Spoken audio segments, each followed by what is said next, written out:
All right, friends, let's talk about quick practice for grade 4, unit 3, and math expressions. I'm Shannon Keebler, and I'm so excited to share with you another set of quick practices that are intended to be in 5 minutes. So set your timer. They're intended to be led by a student leader and to practice and build automaticity with skills that we've already taught. So to start this particular lesson or sets of lessons, in lesson 1, I actually inserted the 3rd grade slides from their 3rd grade unit 2 to practice your multiplications with your 6s. This is because generally there are no quick practices in lesson 1 as we start to introduce new content, and then we have some new content to start practicing in lesson 2. But for this case, I felt like I'd rather not skip the quick practices. I'd rather give you an opportunity to practice your multiplications and divisions with 6s, as we know that most 4th graders are not yet mastered in those facts. So you're going to walk through the system for 3rd grade with these practices. We talk about groups of, the student leader would point, one group of 6 is 6. 2 groups of 6 is 12. And everyone's just saying that out loud. Then they practice their count bys with their eyes open, 6, 12, 18. Then they practice their eyes closed, and then they take turns back and forth with the class. Now they practice their fact, 6 times 6. Think about it. Class, 36. For those of you who did not know it's 36, we practice counting. We show 6 fingers. Let's count by 6. 6 groups of 6. 6, 12, 18, so on and so forth. When we get to division, read the expression, 36 divided by 6.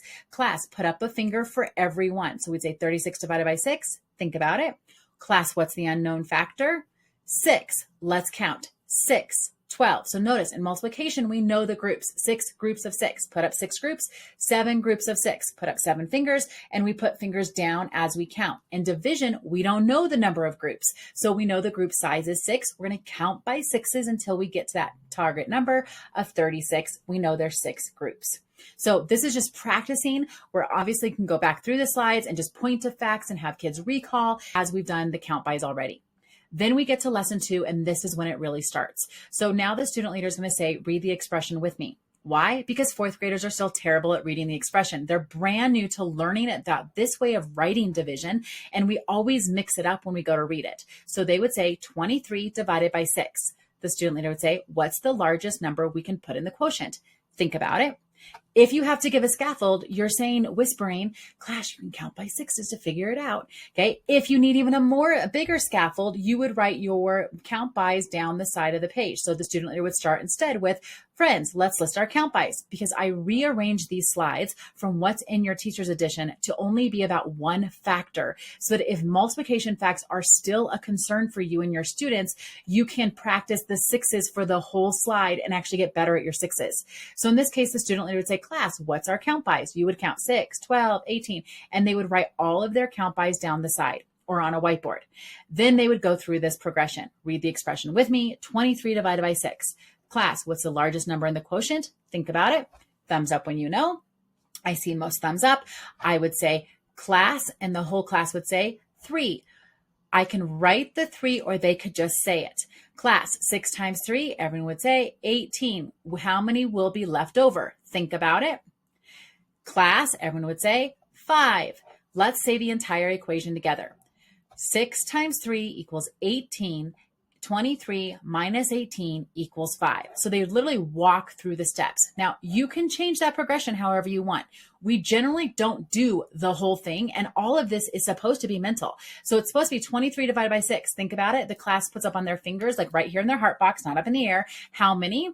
When the student leader sees the most of them, the class would say 3. They would say how many would be left over without actually doing this math. So if that was 3, how many would be left over? Now, if they're not doing well in the math facts, they're not doing well in the steps of subtraction, then you walk through those steps. This is the only time you do that, because that's about to change as we get into larger numbers.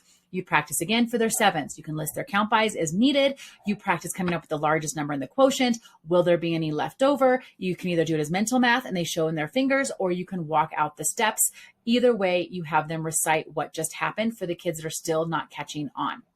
Now, as you get to lesson 5, you're going to have some choices. So in lesson 2 and 3, we introduce the expanded method and the place value sections.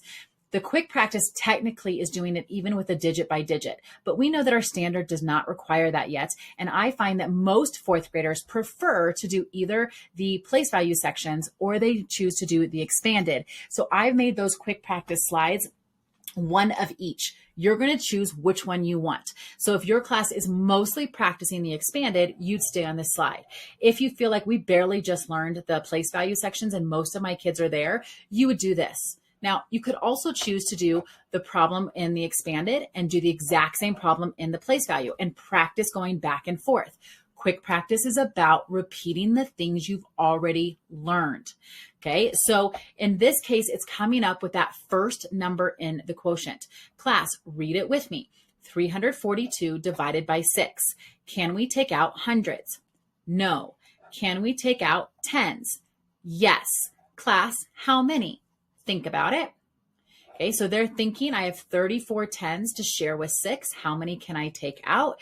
And then everyone would say 50. The student leader would write 50, and the student leader would say 6 times 50 equals, and the whole class would say 300.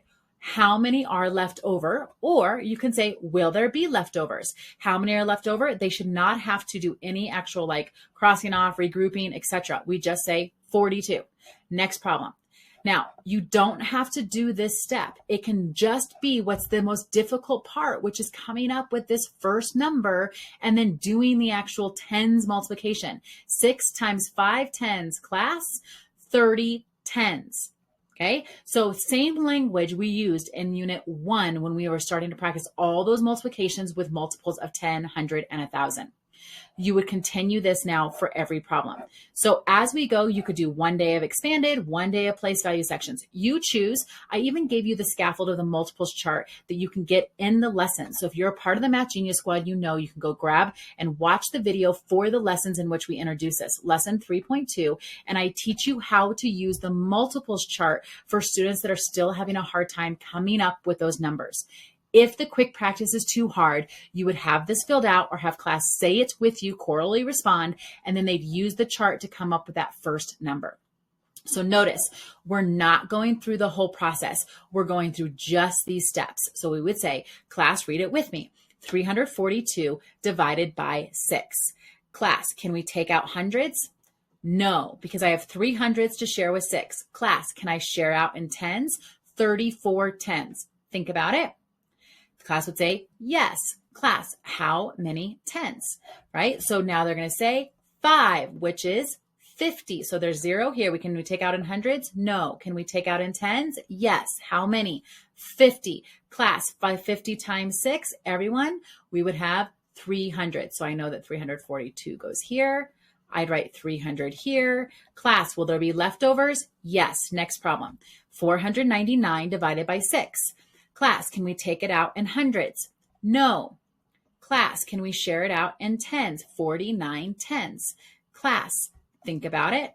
Giving them time. Okay, class, how many? 80. Class, 80 times 6, everyone, 480. Okay, will there be leftovers? Yes. So again, they can write 499 here, practice the right method, minus 488. Will there be leftovers? Yes. Next problem. I don't need to do the subtraction. I don't need to go to the next. I'm just going this first step because it tends to be the hardest step.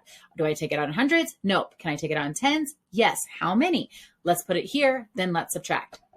Now, you can also do the digit by digit if you choose to. I just don't think that it's necessary until you've gotten way further in the unit. They're not ready by lesson 2 or 3 to do the digit by digit. So in my mind, you need to keep practicing the quick practice with the methods that they are learning for the place value. If you choose to do the digit by digit, it would still be 342 divided by 6. Class, what's the first digit in the quotient? And the students would say, 5. And class, what position would it go in? The tens place. Okay, that's when I'm taking the shortcut. It's a placeholder in the tens. I know it's going to be 5, but if you have any number sense issues, you're not going to do that. They don't remember that it's in the tens place or that it actually means 50 because they see 5. So I still prefer, if you even do expanded, we're going to write the 50 right here, and we would build up in the expanded method. We're not just putting 5 unless you're doing the digit by digit method. So as you continue now, you're going to get into harder problems where we get into 3-digit, and then we get into 4 digits. So same thing. You always have 2 slides. You need to choose. Are you going to do one from each slide? Are you going to just do one method? Are you going to go one day this method, one day this method? Your choice, but I want you to practice the part that is difficult. And for most kids, that's coming up with that first number in the quotient. So you can use my script, make up your own. But we're not watching kids do the whole problem. Okay, we're not watching kids do math. We're all corally responding and coming up with that first quotient. You'll continue that for the rest of the unit. Now, if you like things like this, you like these slides, it helps you through your unit, it builds automaticity with these skills, you're going to love the Math Genius Squad if you're not already a member. In the membership, we have full lesson slide decks for the whole lesson, not just for the quick practice, where I'll break down the concepts into how we build, draw, write, talk. We'll make it more visual, more hands-on, and I give you all the tools you need in order to have more math discourse in your classroom. That's not all. There's videos for every lesson just like this, but for the full lesson, not just for the quick practice. You have small group assets, you have enrichment tools, you have fact fluency tools, you have everything you could possibly need to have a successful implementation of your math expressions curriculum. If you want to learn more, make sure you comment below or follow the link and go to empowerlearngrow.com to get to the Math Genius Squad. You can also get these slides down below in our link. We'd love to give them to you. My friends, have a great day and we'll see you online soon.